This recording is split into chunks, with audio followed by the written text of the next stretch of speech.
Hello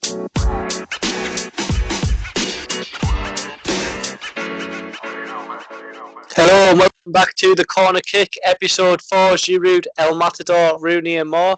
I'm with my friend and co-host Aaron. How are you today, Aaron? How we doing? I'm great. Ready to talk about some more football and what's happened through the week.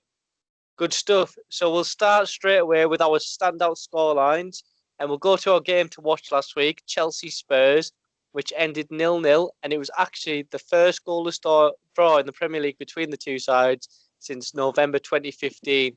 What did you think of the game? Well, I'm not going to lie. I thought it was going to be a bit more exciting than what it was. It was kind of end to end, but 0-0. It just shows that both teams were playing very defensive, and yeah, I thought, well, Mourinho always plays defensive in that aspect, but Lampard with the team he's got, Werner and the likes of Pulisic, is that his name? Yeah, and yep. And Giroud up front, I thought they might have got at least one goal. Yeah, well, I watched the game myself, and Chelsea did dominate possession, but Spurs defended very well, and I don't actually remember any clear-cut chances. I mean, both teams did enough to get the draw, and it does keep Spurs top of the league, so I think Mourinho will be happy with the point, knowing what he's like. He normally sees the title race as a marathon rather than a sprint. What do you think? Yeah, he's maybe being a bit patient, and like I say, he does play defensive, and he's the king of clean sheets, isn't he? You're absolutely right.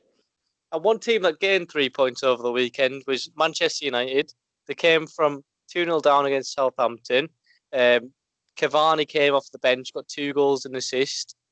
Dean Henderson also made his Premier League debut. Are these both players that could start for Man United in the future? The thing is about De Gea, he has some good games, he has some bad games, but he's been on decent form at the minute. So obviously his first team choice, and Henderson can't really get into that team when he's playing in goal as good as he is. But yeah, I hope in the future he will get that first team spot that he wants, and because that's the reason why he's still at United. However, he could maybe go on another loan spell somewhere, like he was at Sheffield United, but he might try and maybe go to a higher challenging club, like for the Champions League spots. But yeah, I think he was excellent at Sheffield United the past 2 seasons, and I don't think United will let him go to a Champions League team, and that's why he's still there on the bench. And I do think he should get an opportunity, whether it's now or in 12 months' time or whatever, when De Gea has been looked to move on. Going forward, though, do you think Cavani has to start for United now? Anthony Martial got 24 goals last season, but he's now drew 8 games without a goal. Well, that's the thing. Cavani he's played at the top flight for a long time in top flight clubs, Napoli and PSG. Obviously, he's proven himself as a goal scorer, and I think he's getting on a bit. He's how old is he? 34 years old. Yeah. So yeah, he maybe hasn't got the legs that he used to have, but he proved that he's an aerial threat as he scored 2 classic goals in the game against Southampton. But yeah, Martial, he scored 24 goals last season, but he's having a bit of a goal drought now. So yeah, I hope he does get that chance. The 2 very different types of players, to be honest. And the last striker I seen lead the line like that for Man United was actually Carlos Tevez, another South American. And Cavani, for me, hassled the defence all game. He was running in behind. He was coming close. He was doing everything you want a number 9 to do. So I thought he was excellent personally.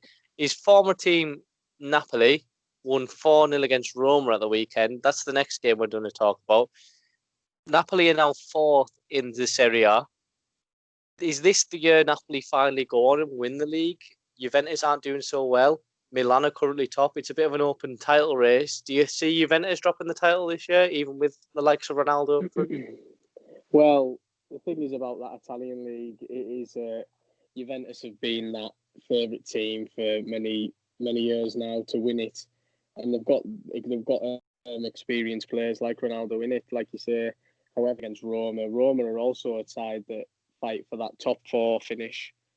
They're always top 4 for more Roma, I think. They've been in and about for years, but they've never done anything. I mean, Totti was there for 17 years. I think he won one trophy, the Coppa Italia, in that time.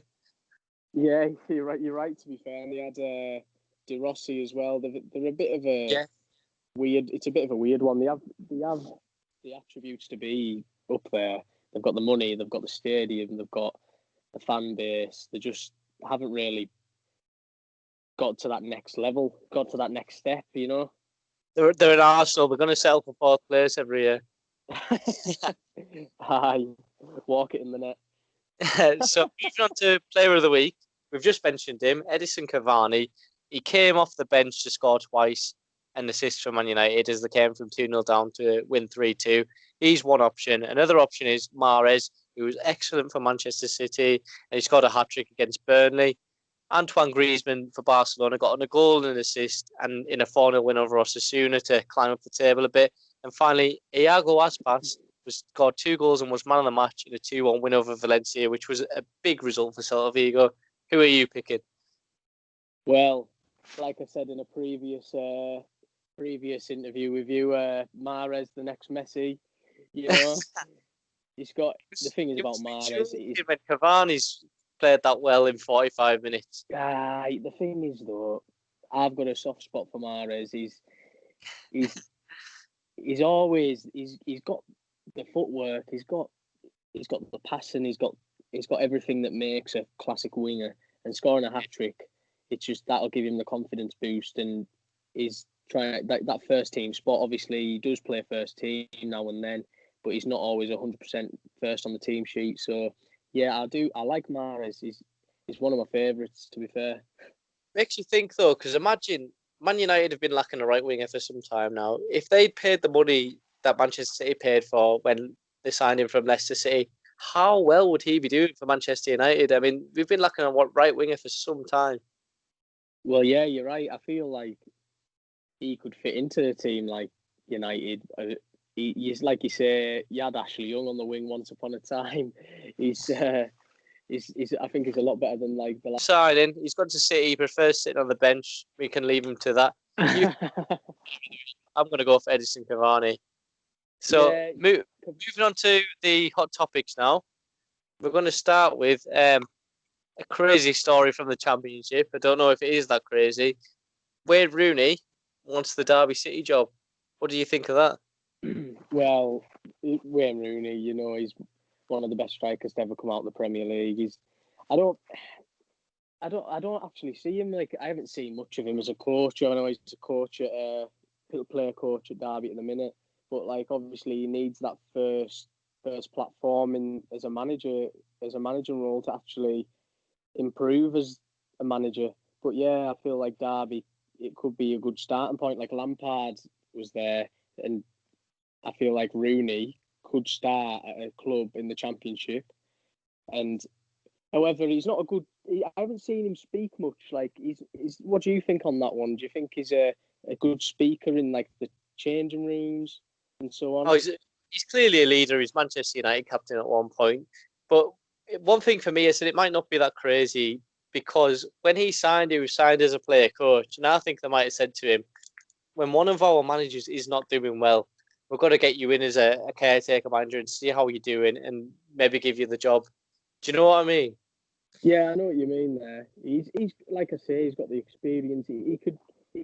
He's a role model. He can give the players who are at the club at the minute a bit of a boost and that. And he's been there, done it. He's got the T-shirt. He's won all the trophies. So yeah, it could be a good appointment. And his former international teammate John Terry is also interested in the job. Derby are bottom of the league and the 5 points from safety. Both have never had a managerial job before. Obviously, John Terry is the assistant at Villa, but he's never managed his own team. Is it wise going for an inexperienced manager, or they're just begging for relegation? Well, the thing is, John Terry, he was a leader through at Chelsea, and he's proven himself as assistant coach at Aston Villa. I feel like he would be the better appointment if it came to trying to survive this season and then maybe next season going on to an automatic promotion place. But John Terry, like I say, he's got the trophies also, as Rooney has. But John Terry, in my opinion, is more of a leader than Wayne Rooney was. Yeah, so it'd be interesting to see what happens. And going from one job available to one job that might be going, Zinedine Zidane is set to resign from Real Madrid. Don't know if this is true, but this is the rumor going about.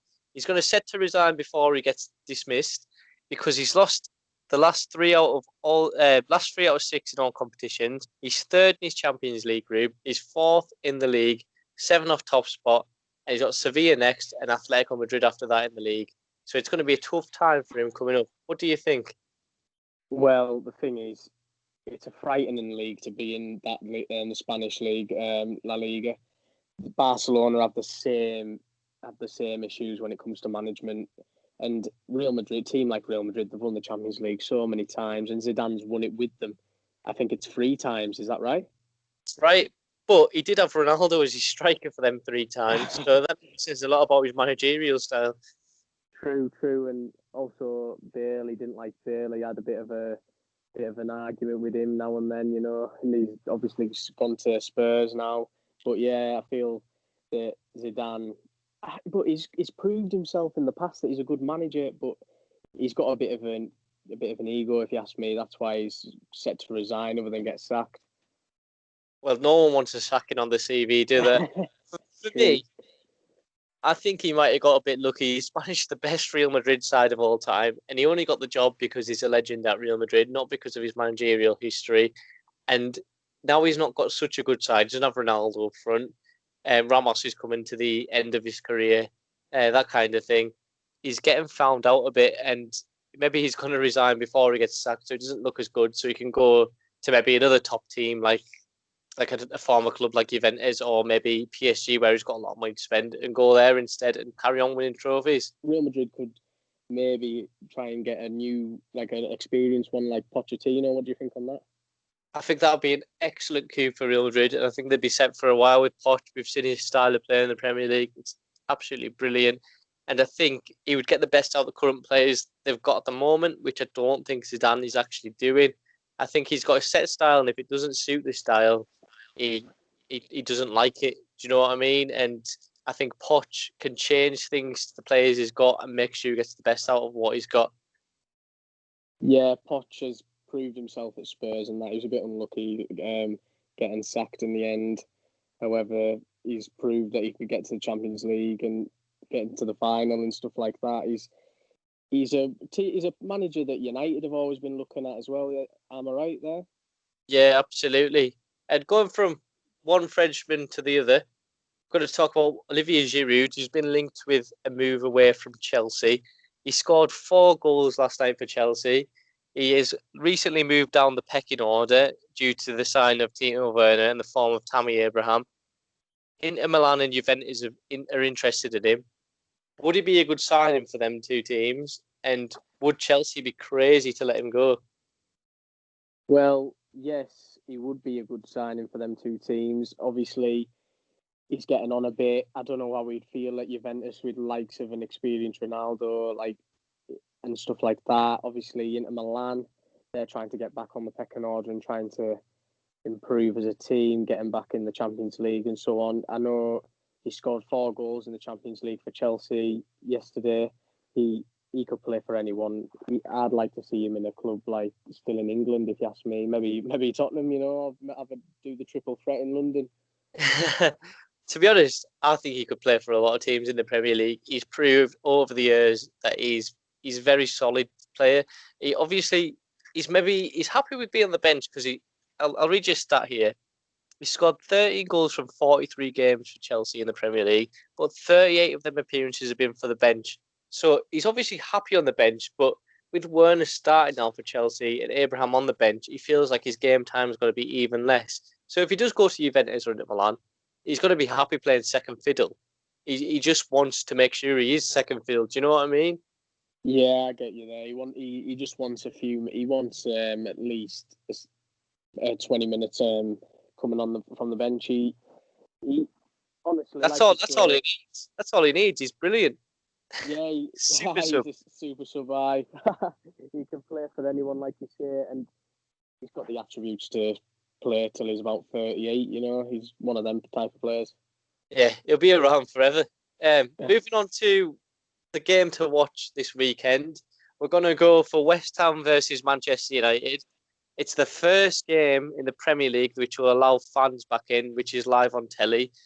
And West Ham are currently fifth, Man United ninth.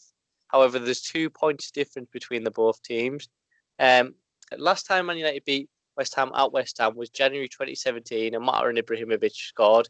And before last night's loss to PSG, both teams have won the last three. So I think it could be an interesting game. What do you think, Aaron? It could go either way. West Ham have proven themselves so far this season, but it's the bogey. It's like a bogey game, like, you know what I mean. It could go either way. The goals could come from Cavani like he did against Southampton, but I could see it being a draw.